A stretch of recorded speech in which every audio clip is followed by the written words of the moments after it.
Minsan, ang isang simpleng pagkain ay nagiging daan para mas mapalapit ang dalawang tao.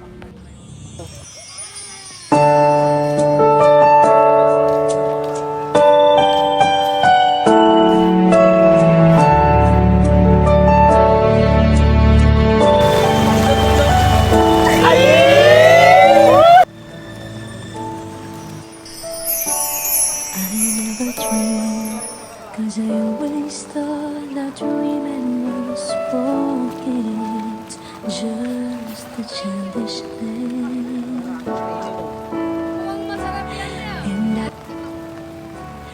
And I got so help and play and know that again. Pre, okay ka lang?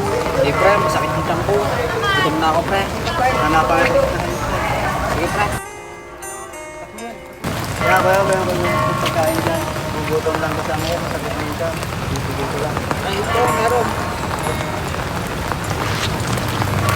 Pre, ito yung pagkain. Pre, malita tayo. Go. Pre, sakto lang ba yung lasa? Oo pre, sarap. Okay.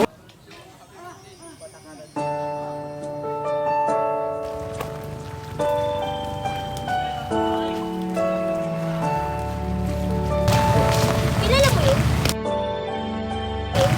Bakit? Nung nakaraan, nagugutom yung isa dyan. Binigyan nga ng pistil ng tatlong lalaki. Ay, we. Cause I always thought. May mga simpleng sandali na nagiging mas matamis kapag may taong dahilan ng iyong ngiti.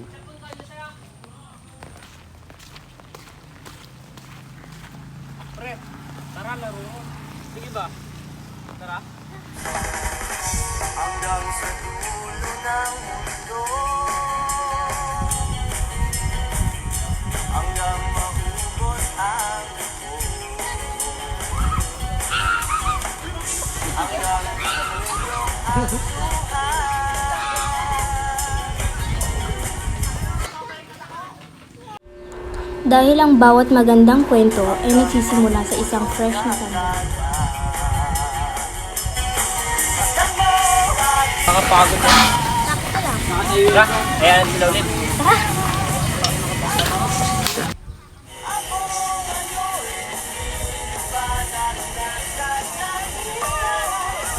Sa mahabang araw, may mga pagkain na nagbibigay ng comfort at saya sa atin.